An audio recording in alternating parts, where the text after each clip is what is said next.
controversial plots which were given to her by the authority. Now the BJP cites this particular development in saying that all's not well.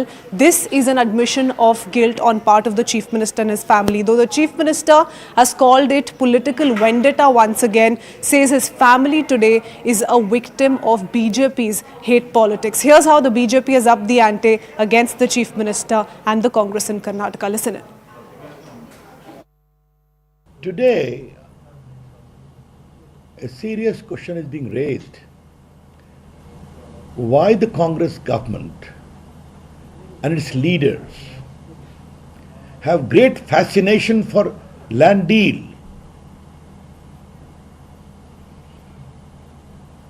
Have some of their leaders have become property dealers? क्या Congress party के कुछ नेता property dealer बन गए हैं? और इन प्रश्नों का उत्तर चाहेंगे. भाजपा इसकी बहुत भर्त्सना करती है. कांग्रेस सत्ता में आई, लैंड डील करवाई. The decision of surrendering 14 sites in MUDA, it's the decision of Chief Minister Siddaramaiah. At the same time, the decision of giving back or surrendering sites, that itself is an admission of guilt by Chief Minister Siddaramaiah. So the fear of legal consequences, since he is bound to face the legal hurdle, since Chief Minister Siddaramaiah is bound to face the investigation, probably Siddaramaiah has taken the decision of surrendering back the sites. But by surrendering back the sites, I don't think the legal hurdle will stop. He is bound to face the legal hurdle. ಹೌದು, ನನ್ನ ಕೈ ಸೇರಿದೆ. ಶ್ರೀಮತಿ ಪಾರ್ವತಿ ಅವರ ಪುತ್ರರು ಆದಂಥ MLC ಆದಂಥ ಯತೀಂದ್ರ ಅವರು ಇವತ್ತು ನಮ್ಮ ಕಚೇರಿಗೆ ಭೇಟಿ ನೀಡಿ ಪತ್ರ ಕೊಟ್ಟು ಹೋಗಿದ್ದಾರೆ. ಆ ಪತ್ರನ ಕನ್ಸಿಡರ್ ಮಾಡಿಬಿಟ್ಟು ಏನು ನೆಕ್ಸ್ಟ್ ಆ್ಯಕ್ಷನ್ ತೊಗೊಬೇಕು according to the procedure action ತೊಗೊಳ್ತೀವಿ. ಅದನ್ನು ನೋಡಬೇಕು. ನಾನೆಲ್ಲ ಈಗ ಹೋಗ್ಬಿಟ್ಟು ಪ್ರೊಸೀಜರ್ ಚೆಕ್ ಮಾಡ್ಕೊಳ್ತಿದ್ದೀನಿ. ಬೆಳಿಗ್ಗೆಯಿಂದ ದಸರಾ ಪ್ರಿಪ್ರೇಷನ್ಸಲ್ಲಿ ಬ್ಯುಸಿ ಇದ್ದೆ, ಅದಕ್ಕೆ ವಿಸಿಟ್ ಮಾಡ್ತಾ ಇದ್ದೆ. ಪತ್ರ ಕೊಟ್ಟೋಗಿದ್ದಾರೆ, ಈಗೆಲ್ಲ ಚೆಕ್ ಮಾಡಿಕೊಂಡು ಇದು ಮಾಡ್ಕೊಳ್ತೀವಿ. ಪ್ರೊಸೀಜರ್ ಹೇಗೆ ಸರ್ ಅಂತ ಅದೇ ನಾನು ನೋಡ್ಕೊಬೇಕು, ಈಗ ಹೋಗಿ ಚೆಕ್ ಮಾಡ್ಕೊಬೇಕು ಇವರು. I want to now bring in my colleague Harish into the conversation. Harish, we've seen several developments take place, but the visuals which caught everyone's attention was that of Lokayukta officials inspecting, the land allotment site. Now, with this kind of a political exchange between the BJP and the Congress, how do we see this playing out, especially given that the Enforcement Directorate has now stepped in, which means more trouble for Siddaramaiah? Absolutely. The Congress party and the Chief Minister don't seem to be too bothered about the Lokayukta probe. But with the ED starting its investigation, that's something that's rattled the Chief Minister because they've seen how it's progressed in case of Hemant Soren and Arvind Kejriwal. And it's been nearly 24 hours since the ED started looking into this case, and the Chief Minister's office is yet to get any sort of a substantial information on what the ED has mentioned in this ECIR and what that they are looking at. And that's the reason we've seen the Chief Minister coming out in the afternoon saying that there's absolutely no exchange of money here. What is the money laundering charge that the ED is looking at? At the same time, they're also considering various legal options, but the lack of information from the ED has made it difficult for the CM's legal team to decide what to do next. Harish, what's also turning out to be extremely interesting is the manner in which the BJP has used, the letter written by the Chief Minister's wife to the Commissioner of MUDA, and how the BJP says this in itself is an example of an admission of guilt on the Chief Minister and his family's part. How is the Chief Minister rebutting to that? How is he responding to that? Well, the Chief Minister seemed to have made a distinction saying that this decision was by his wife. It wasn't his decision, and he says this has been taken because his wife is hurt by the kind of political mudslinging that's happening, and she has also mentioned in this letter that this is something that she had thought about much earlier, but her advisors or her well-wishers called this a political conspiracy and advised her that it should be fought politically, and that is why she did not return these sites. Now the Chief Minister is saying that it's an independent decision that his wife has taken and he has nothing to do with it. Okay, many thanks, Harish, for joining us with all those key details. We'll keep coming back to you. It's a developing story with the Enforcement Directorate, swinging into action, and that probe will also be picking up pace in perhaps days to come. We quickly now talk about more reactions that have come in on this big story with regards to the manner in which the BJP continues to attack the Chief Minister. It is of shock and surprise for me that how can MUDA issue be money laundering? Where is money? The way Honorable Chief Minister's wife has reacted and returned those sites, it is because of her concern for her husband's honor. This is a right decision that she has taken. This will clear all the clouds that are there in the public mind. If he had surrendered when the first allegation came and the matter was before the assembly, he would have surrendered and ordered an inquiry under the sitting High Court judge. Then he would have been proved his honesty. But now, since a lot of water has been flown, FIR has been registered, inquiry is conducting, even ED has entered, at this stage surrendering, it makes all the way that it's a proof that the allotment of 14 sites to his family was illegal. So all the more it has been approved. So he is in more problem. FIR ಈಗಾಗಲೇ ಆಗಿದೆ ಅಲ್ಲ, FIR ಆಗಿದೆ, ತನಿಖೆ ಮಾಡೋದಕ್ಕೆ ಹೊರಟಿದ್ದಾರೆ. ತನಿಖೆ ಮಾಡೋದಕ್ಕೆ ನಮ್ದೇನು ತಕರಾರಿಲ್ಲ ಅಂತಾನೂ ಕೂಡ ನಾವು ಚೀಫ್ ಮಿನಿಸ್ಟರ್ ಹೇಳಿದ್ದಾರೆ, ತನಿಖೆ ಮಾಡ್ಕೊಳ್ಳಿ. ಈ ಮಧ್ಯದಲ್ಲಿ ಅವರ ಶ್ರೀಮತಿಯವರು ನಮ್ಮ ಯಜಮಾನರಿಗೆ ರಾಜಕೀಯದ ದುರುದ್ದೇಶದಿಂದ ಅವರಿಗೆ ತೊಂದರೆ ಮಾಡ್ತಾ ಇದ್ದಾರೆ. ಹಾಗಾಗಿ ನನಗೆ ಈ ಸೈಟ್ಗಳನ್ನ ಇಟ್ಕೊಂಡು ಏನು ನನಗೆ ಆಗಬೇಕು ಅಂತ ಹೇಳಿ ಅವರು ವಾಪಸ್ ಕೊಡ್ತಕ್ಕಂಥ ತೀರ್ಮಾನ ಮಾಡಿದ್ದಾರೆ. ಈಗ ಮುಂದೆ ಏನು ಕಾನೂನಾತ್ಮಕವಾಗಿ ಯಾವ ರೀತಿ ಅವರು ವಾಪಸ್ ಕೊಟ್ಟ ಮೇಲೆ ಏನು ಬೆಳವಣಿಗೆ ಆಗುತ್ತೆ.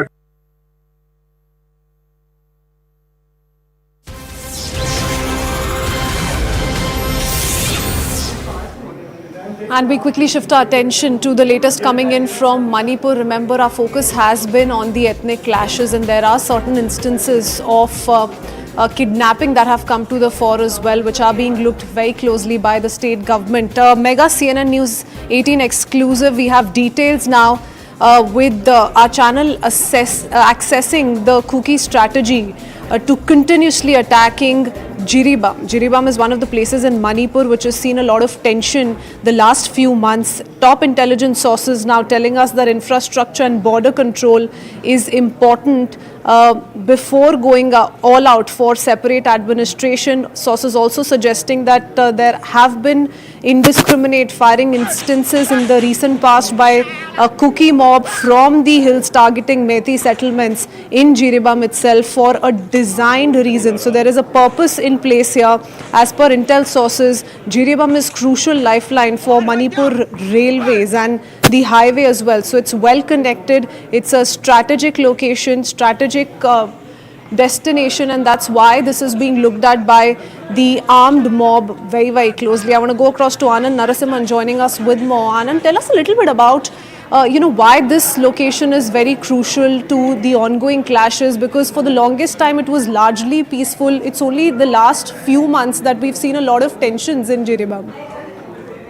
Well, there was a certain suspension of all violence or activity, and there was a certain amount of dole that was also paid to all these groups. Now, this is not everyone in all. There are certain groups which are which have assumed certain militant proportions, and they get a certain level of protection because of the tribal connection and the roots and the similarity in roots. But the other thing is that there is a Kuki Chin Zo combine that's being worked, even though the tribes have been at war and at loggerheads in the past, irrespective of the geographical boundaries that they are currently guided by. But historically, there has been an equation there. But now there seem to be a certain unification that is happening, which is a combination of multiple factors. But amongst these largely peaceful groups, there are certain groups which are a little militant and more aggressive. And in their point of view, there are these who are working against the interests of the Indian state.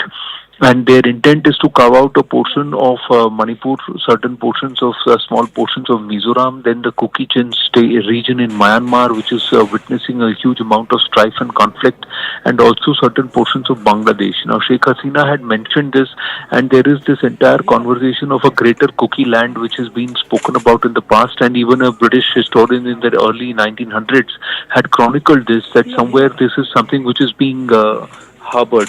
Now, this lot, what they want to do is they also want to cut out.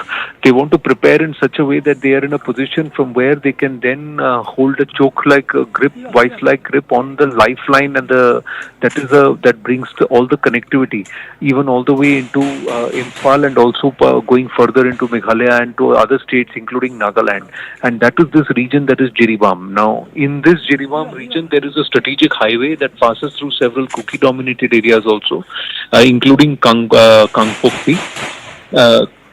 So now this is where they want to actually snap, and if they snap the connectivity, then they will be able to seize control and exercise a certain level of domination and maintain a particular stranglehold on the valley, and also exercise a certain influence in the Naga-dominated districts as well. So now then there are these Naga elements on the other side who have also been quietly working. Now, although there are political differences and also overall goal differences and also tribal strife, but somewhere the lure of money, or somewhere many are saying that their funding is coming from the burgeoning drug economy there, and also other elements who are influencing them to act in such a way which is against the interests of the Indian state.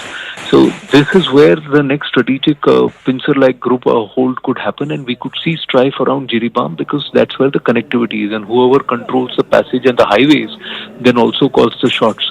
So that was what the Pakistanis tried in Kargil and in 1999, by trying to cut off the main highway and then cut off connectivity, and then their force thereby exercised domination in the region, and those attempts were thwarted when the critical hilltops were snatched back by the Indian forces. Now, a similar attempt could be, perhaps it is the strategy or the long-term strategy of these some of these militant outfits, so that they can perhaps use the gun and also try and work towards this entire vision of a greater Kuki land, which some of these militant groups harbor. Anand, with the highways and railways under their control, they're of course going to be aiming for infrastructure there. But tell us a little bit about whether or not, if they do have full control, full access through Jiribam, will they also have a greater access to the border areas? Is it strategically located in such a manner? If you look at the maps very clearly, you would know that it is very close, not just on the borders of Myanmar, but the connectivity into the other states will be affected. What will happen is that connectivity into Manipur is via Jiribam. So this is from where that there is further connectivity into the Imphal region, into Moreh, and also it's also the gateway where the Asian highway stretching up to Moreh bypassing Palal happens, and that is in the Senapati district. So Jiribam is the district connecting the railways and the line that has reached Khongsang village in the Tamenglong district. The government has plans to move this all the way into Imphal and to Moreh. So if you hold a vice-like grip on the critical connectivity junction or the nodal point, so anything beyond that is under your control. And that's how you try to exercise domination in a particular region and try and exercise control and say that they would like this entire area to be carved off. But the intel agencies are aware of these kind of developments, and they're being closely watched, and there are also groups, and like I said, that these don't enjoy mass support. They are groups which are breakaway groups, which are militant in their activity and in their ideals, but they don't represent the entire grouping. They get support because they're from similar tribes, so they get a certain tribal backing and support or cover to a certain extent. But is it being endorsed wholly and by all of them? No, that's not true. Okay, Anand, many thanks for joining us with that detailed perspective. It does make one thing very clear, that there's a larger plan in place for the Kuki militants to gain control over Jiribam district in Manipur. Let's quickly shift our attention now to the state of Maharashtra. Remember, we could see announcement on the election dates anytime now, and in the run-up to the assembly elections in Maharashtra, very interesting comment has come in from Devendra Fadnavis, the Deputy Chief Minister, who's spoken on the BJP's performance in the recent Lok Sabha elections, and he's linked it to quote-unquote vote jihad. He claims that a united voting bloc from a particular community targeted Hindutvavadi candidates in 14 of the 48 constituencies. He in fact cited examples from Dhule and Malegaon and expressed concerns about the rising confidence of voters who have voted for the opposition, who now believe that they can make a difference even with fewer numbers. So that, he says, was the strategy in Lok Sabha elections in Maharashtra. Listen in. एक जो fake narrative यहाँ तैयार हुआ था कि भाई Bharatiya Janata party आएगी तो संविधान बदलेगी और आरक्षण को रद्द कर देगी, तो कहीं ना कहीं हम लोगों का जजमेंट इसमें कम पड़ा। हम लोग मानते थे कि लोग इस पर बिलीव नहीं करेंगे, लेकिन वो परकोलेट हो पाया। और दूसरा, इस शब्दों को शायद कोई ऑब्जेक्ट भी कर सकता है, लेकिन एक महाराष्ट्र में हमको वोट जिहाद भी देखने को मिला।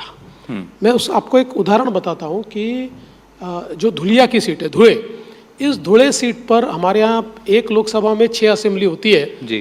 6 में से 5 असेंबली में हम लोग आगे हैं, और कितना 1,90,000 से हम आगे हैं। और मालेगांव मध्य, ये एक सीट पर हम लोग 1,94,000 से पीछे गए और 4,000 से सीट हारे। तो वहाँ तो हम हमेशा ही पीछे जाते हैं, लेकिन जिस प्रकार का एक रिवेंजफुल वोटिंग हमको वहाँ देखने को मिला, तो एक जो नैरेटिव बनाया जा रहा था, एक माइनॉरिटीज़ में एक डर पैदा किया जा रहा था, तो मुझे लगता है कहीं ना कहीं हम लोगों ने उसको अंडरमाइन किया। मतलब हम लोगों को लगा नहीं कि इस प्रकार से डर पैदा होकर माइनॉरिटीज़ एकत्रित आकर एक रिवेंज वोटिंग करेंगे। तो इसके कारण एक 0.3% का जो फर्क पड़ा, लेकिन उसका सीट्स में बहुत बड़ा अंतर पड़ा है।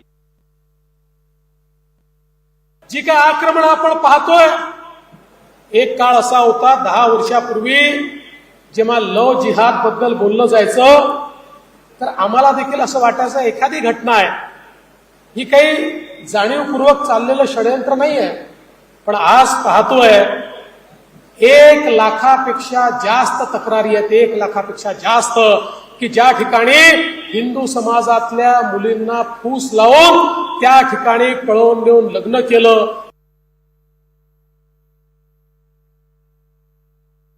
देवेंद्र फडणवीस जी कह रहे हैं कि महाराष्ट्र के जो लोकसभा के चुनाव हुए, उसमें जो 14वीं लोकसभा के लिए मतदान हुए, उसमें वोट जिहाद हुआ। मतलब कि जो मुसलमानों ने आपको वोट नहीं किया, आप उनको वोट जिहादी कह रहे हैं, जबकि हमारे भारत के संविधान में, लोकतांत्रिक प्रक्रिया में, हिंदू, मुसलमान, सिख, ईसाई जो भी भारत का नागरिक है, अगर मतदाता है तो अपनी पसंद की सरकार चुन सकता है, अपने नापसंद पर वोट भी दे सकता है। अगर मुसलमान साथियों को लगा कि आप उनका सबका साथ सबका विकास वाला जो फार्मूला है उस पर काम नहीं कर रहे, तो उन्होंने आपको वोट नहीं दिया, आपके पक्ष में मतदान नहीं किया, तो अब वो वोट जिहादी हो गए।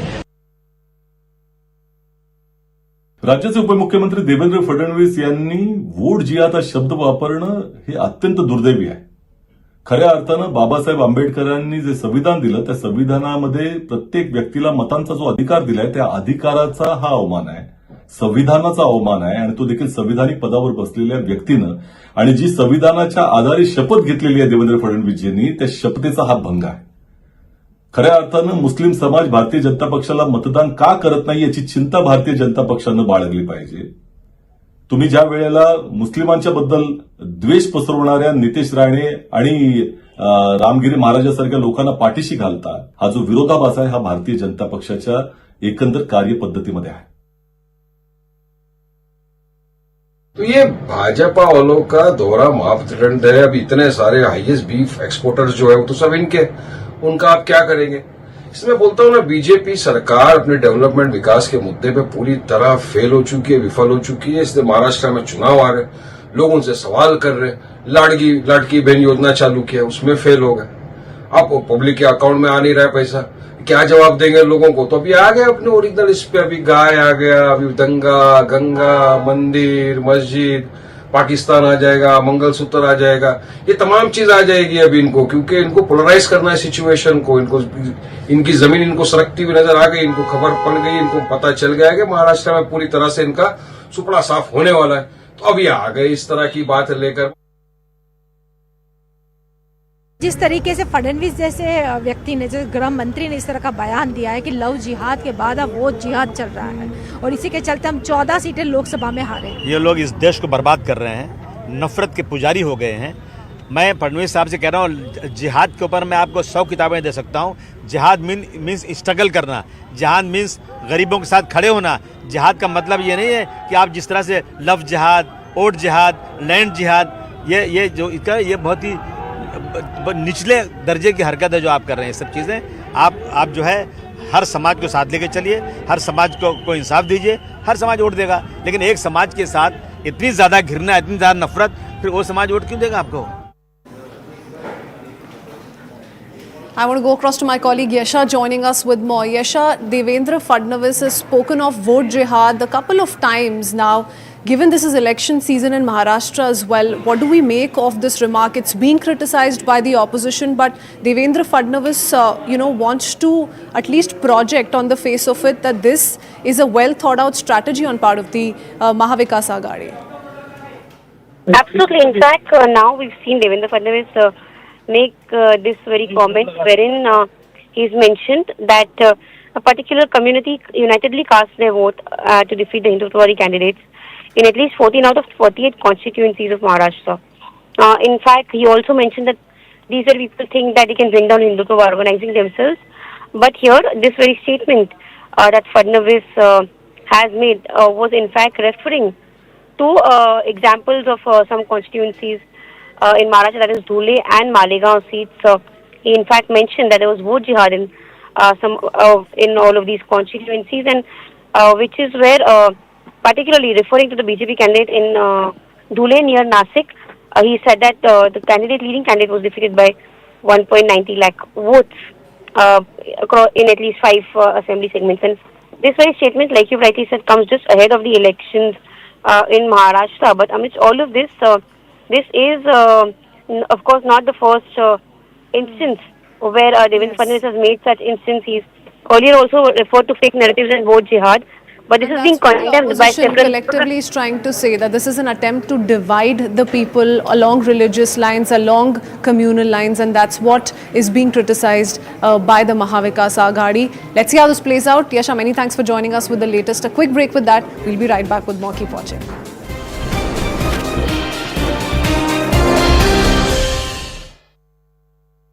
The search for the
Welcome back. Thanks for staying tuned to CNN News 18. Shifting our attention now to West Bengal. Remember, a new set of demands have been raised by the junior doctors who had partially called off their protest, but they're now back to the strike.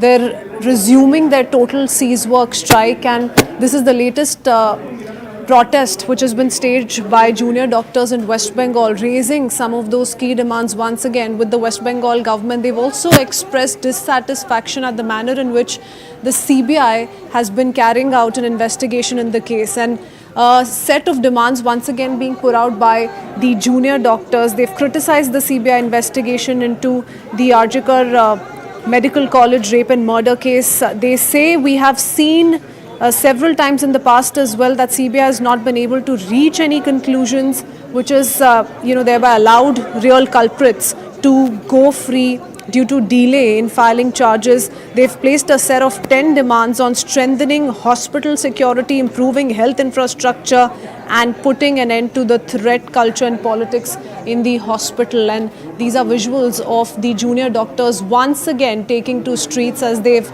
announced the total cease work strike once again for a second time this time around. My colleague Kamalika gets us more details in this report. Take a look.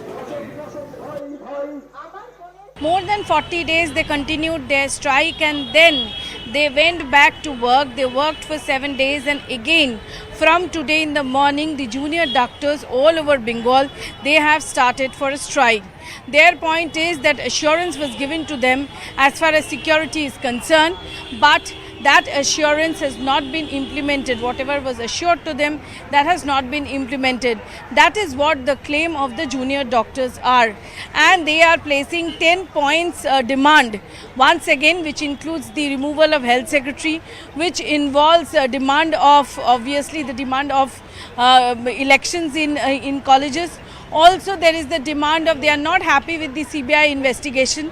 The CBI investigation is very slow, but just before the pujas, again calling for a such strike is definitely a big question to the health system. You can see this is Rajinikanth Medical Hospital, where they were actually working in the emergency and the other essential services. Till today, the patients are coming and going. But what is going to happen from tomorrow, because they have started the cease work, that is a very big question. The CBI has been unable to reach any conclusions, allowing the real culprits of such incidents to go free due to delays in filing charges. The Supreme Court, which had taken the initiative to expedite the trial of this heinous incident, has instead only postponed hearings and reduced the actual length of the proceedings. We are disappointed and angered by this protracted judicial process. We see no goodwill from the state government on this front.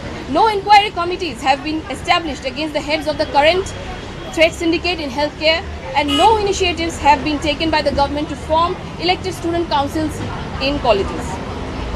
In this situation, we are compelled to return to a full cease work starting from today. Unless we receive clear action from the government on safety, patient services and the politics of fear, we will have no choice but to continue our full strike.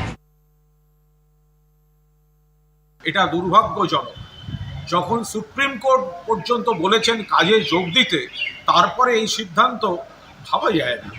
মাননীয় মুখ্যমন্ত্রী বারবার চেষ্টা করেছেন, আলোচনা করেছেন, কথা বলেছেন, যেখানে পরিকাঠামো এবং নিরাপত্তা ব্যবস্থা, নজরদারির ব্যবস্থার সমস্ত কাজ চলছে, সেখানে দাঁড়িয়ে এই পুজো উৎসবের মরশুম, ওদিকে বন্যা, এই অবস্থায় আবার কর্মবিরতি, এটা কারা করছেন, কাদের পরামর্শে করছেন, কেন করছেন?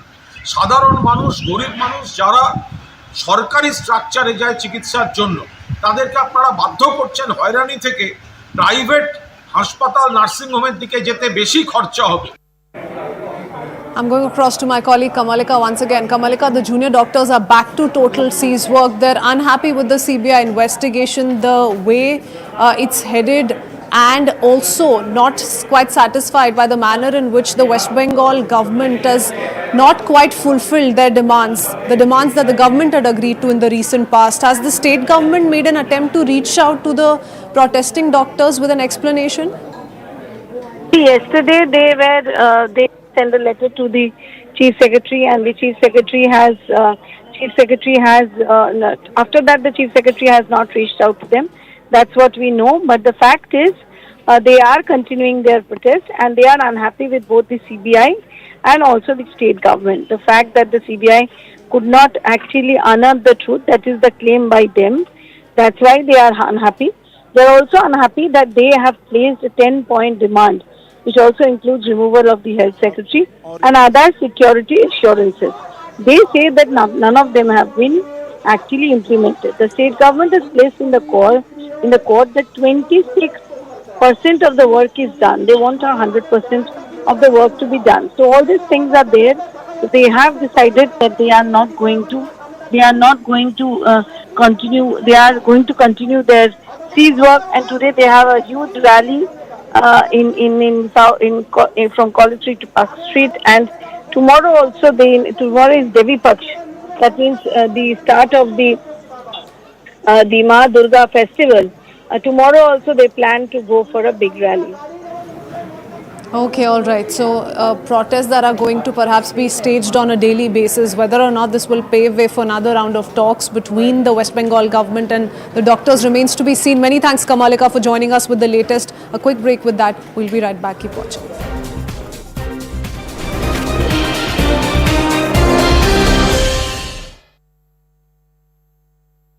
The search for the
And shifting our attention back to the state of Manipur. Remember, two Meitei youths have been abducted by suspected Kuki militants. And in the latest, we're picking up breaking news from sources in the police in Manipur who say that they're hopeful of securing the release of the two abducted Meitei youths within the next 24 hours. They say we have been assured of the safety of the two boys. Going across to Arunima, joining us with more details. Arunima, we've seen the Chief Minister hold several meetings over, this abduction episode. We've seen him direct to the DGP to secure the release of these two youths. Tell us a little bit about what you're learning from the police in Manipur. So the police, like I said, is quite hopeful. They are looking at the Kuki civil society groups who have assured them about the safety and security of the two youths. That no harm will come to them, and based on that assurance and based on the feedback that they have from the ground, they are hopeful that in the next 24 to 36 hours there could be a breakthrough. In fact, one senior official I spoke to said that they were hopeful, they were expecting that this breakthrough would have come yesterday itself. But something, did not go as per plan. But now that there are multiple agencies. Of course, the Manipur police is involved. Like you said, the DGP himself was there on the ground. Assam Rifles, CRPF, they're all trying to reach out. And therefore, they are hoping that in the next 24 to 36 hours, there could be good news. In Thaubal, from where these two youths come from in Manipur, there have been a lot of protests. People have hit the ground demanding that steps be taken to secure the release of these two youngsters. Okay, many thanks, Arunima, for joining us with more details. So we can expect more developments, positive developments, in fact, in the next 24 hours. We quickly now shift our attention to the latest we're picking up with regards to the health condition of superstar Rajinikanth. The latest health bulletin reveals that his condition is stable. So that's the latest bit of breaking news update coming in. His medical bulletin reveals he is stable. I want to go across to Purnima joining us with more details. Purnima, Rajinikanth was hospitalized on the 30th September. Tell us a little bit about what the hospital authorities have revealed so far. Well, the medical bulletin that was issued a short while ago said that Rajinikanth was admitted to Apollo Hospital yesterday, and he was admitted because of a swelling in the blood vessel, which in fact was treated, and that was the elective procedure that was done earlier today, and said that he should be home in 2 days, adding that the procedure went as per plan. Rajinikanth is stable, he's doing well, he will be discharged in 2 days. He's kept under observation for the next 2 days. So this is something that Kuki had earlier. There was an elective procedure that was done. It was a planned elective procedure. His condition has been stable, and all is well. It's what his family members had told us after there were reports that he was taken to Apollo Hospital, and now the medical bulletin confirms that he is fine.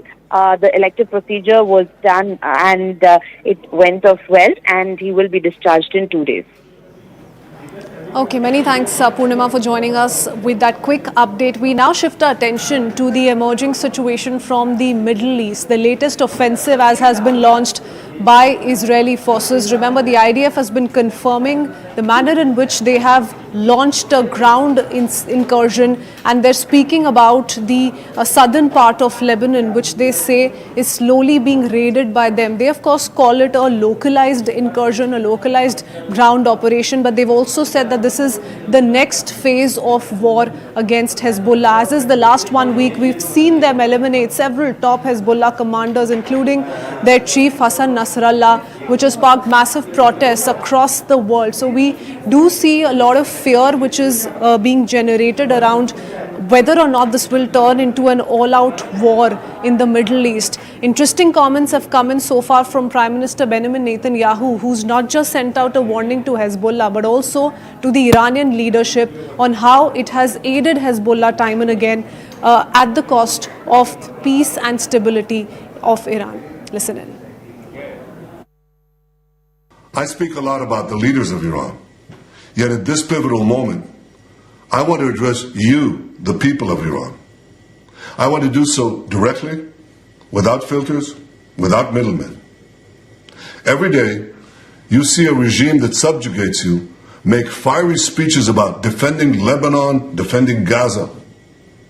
Yet every day, That regime plunges our region deeper into darkness and deeper into war. You deserve better.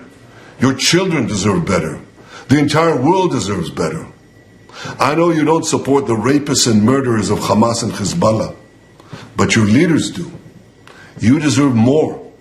The people of Iran should know Israel stands with you. May we together know a future of prosperity and peace. On another issue, on the other side of the world in the Middle East, it's our understanding... I'm going to stick with this. What's that? I'm going to stick with this subject, but go ahead. Well, Israel may be now launching a limited operation into Lebanon. Are you aware of that? Are you comfortable with their plan? I'm more aware than you might know, and I'm comfortable with them stopping. We should have a ceasefire now. Thank you. Interestingly, this is the fourth time that that Israeli soldiers have publicly entered into Lebanese soil in the last 50 years. Author and journalist Fareed Zakaria breaks down more details on this limited ground operation as is being called by the IDF. Take a look at the special report. I think what the Israelis are doing is implementing a strategy that they have long planned and held in abeyance. They have for a long time thought very seriously about what to do about the threat they face from Hezbollah, the constant rocket fire, the way in which Hezbollah has been able to drive out maybe 150,000 Israelis from their homes in northern Israel. And the plan was to do something like this, which was to begin with that lightning communication strike, the cell phones and pagers exploding, then artillery and aerial bombardment that would essentially try to destroy a whole bunch of the weapons caches and target mid-level leadership, and then go on and target the high-level leadership. But to complete the job, they do have to go in to get at those weapons caches. Hezbollah has its own network of tunnels, much like Hamas. They have to do all of that. So far, Israel was always deterred from doing this because of the fear of Hezbollah retaliation, Iranian retaliation, the retaliation of a kind of the axis of resistance that Iran had always talked about.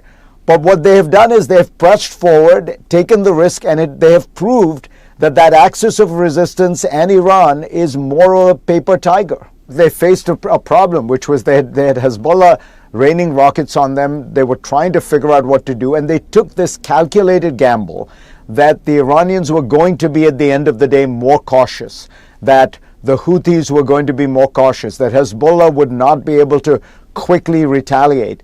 And so far, that has proven right. I think what you're seeing is that Israel is the superpower militarily of the Middle East today. And it is able to strike at will in a way that it's very hard to retaliate. You raise, Aaron, the crucial issue. It's one thing to be able to get rid of bad guys. It's another to figure out what to do with the space, the land. That's what we discovered after Saddam Hussein, after Muammar Gaddafi, after the Taliban. It's what Israel is discovering in Gaza after they got rid of the initial ground invasion. So there you're right, and I would hope they understand that the best thing would be a quick mop-up operation and then withdraw back.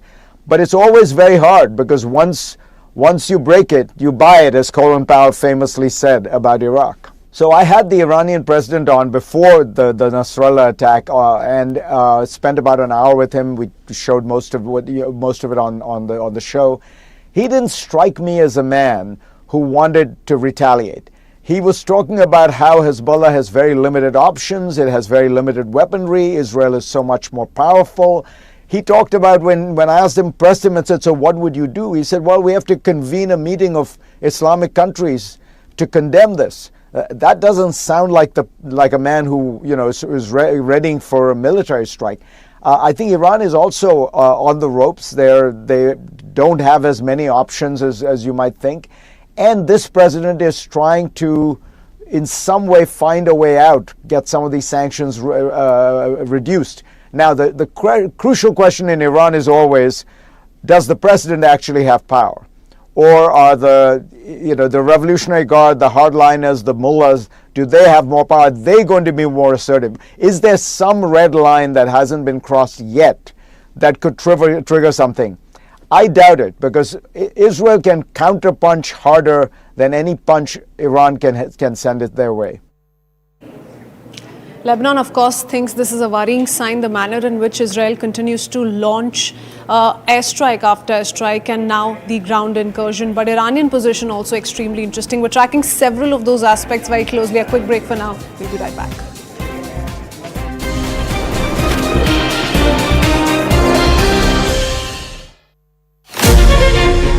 Putting Bharat's interests first, always. Incisive and unbiased news stories every single day.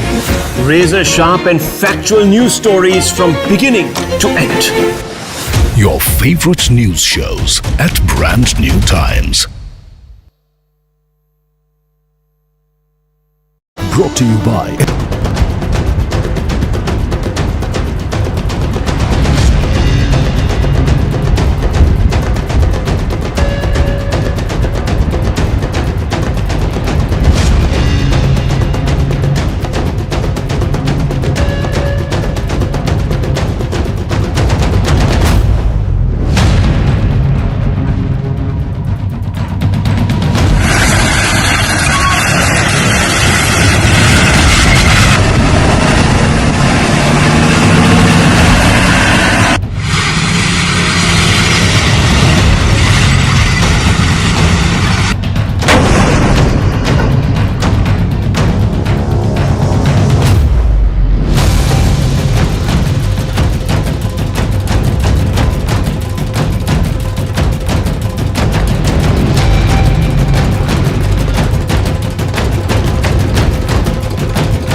Welcome back. From his debut Mrigaya to his recent Bengali hit Titli, actor Mithun Chakraborty, who is going to be the recipient of Dada Saheb Phalke award, has spoken of his memorable journey, and he said in as many words that his journey has not been an easy one. Nothing was served on a platter to him. Here's that exclusive conversation with Anand Narasimhan. Congratulations on the Dada Saheb Phalke award. Has it sunk in now? I'm sure you'd have received a lot of calls. Yeah. I'm flattered. 1976 National Award for Mrigaya, 2024 Dada Saheb Phalke Award. It's been quite a journey, Mithunda. Can you talk us through it? Yes, it's a big journey, long journey, but it's not a happy, very painful journey all the way. Why would you say that? Because my life, I've never got anything on platter. Everything I have to struggle for, everything. So I cannot say that everything has been roses. It's been a painful journey, very painful journey. I read it was quite a humble existence for you even with Mirgaya 1976 during your debut movie. काफ़ी तकलीफ था उस वक्त भी और वहाँ से फिर आप स्टार हो गए 80s और 90s में disco dancer and so many successes फिर आपने थोड़ा सा डाउन कर्व देखा एक्चुअली सर बिगाया के बाद वो मेरी गलती थी नेशनल अवार्ड मिलने के बाद मैं ऐसा लगा कि मैं अल्पाचीना हूँ और उसी तरह बिहेव भी करने लगा है ना all sort of attitude and this and producer सोचता था ये कौन है यार ऐसे बिहेव करता है तो ऑफिस से निकाल दिया तो नेशनल भी करेगा ना अगर कोई ऐसे बिहेव करेगा कि नेशनल अवार्ड के बाद मैं सोचा मैंने नेशनल अवार्ड मिला मुझे मतलब ऑस्कर मिल गया एनीवेज तो उस दिन मैंने सोच लिया तय कर लिया कि मैं जब तक स्टार नहीं बनूंगा मैं पैरेलल सिनेमा में काम नहीं करूंगा इसीलिए अब देखिए ये from 76 to my second national award तो इतना लंबा सफ़र सुपरस्टार बना तब उदयदेव बाबू दसगुप्ता मेरे पास आए तो मैंने कहा yes I will do your film कुछ क्रिटिक्स हैं डिट्रैक्टर्स जो हमेशा रहते हैं इस बार भी कह रहे हैं कि मिथुन दा अगर आप बीजेपी में नहीं होते तो शायद आपको अवार्ड नहीं मिलता आप तृणमूल में होते या लेफ्ट में होते तो शायद आपको अवार्ड नहीं मिलता तो ये ऐसा ही तो होगा ऐसा ही तो लोग बोलेंगे तो जब पहला मुझे अवार्ड मिला था तभी बीजेपी था जब मिर्गाया के लिए अवार्ड मिला था नहीं था जब गन G9 हिट हुआ था बीजेपी था नहीं था जब disco dancer world wide hit हुआ था तभी बीजेपी था नहीं था प्यार झुकता नहीं प्रेम प्रतिज्ञा गुलामी कर तो गिनते जाइए दाता तभी बीजेपी था नहीं था सेकेंड नेशनल अवार्ड तभी बीजेपी था नहीं था Incisive and unbiased news stories every single day. Now at a brand new time. Draw Stacks. Now at 8 p.m.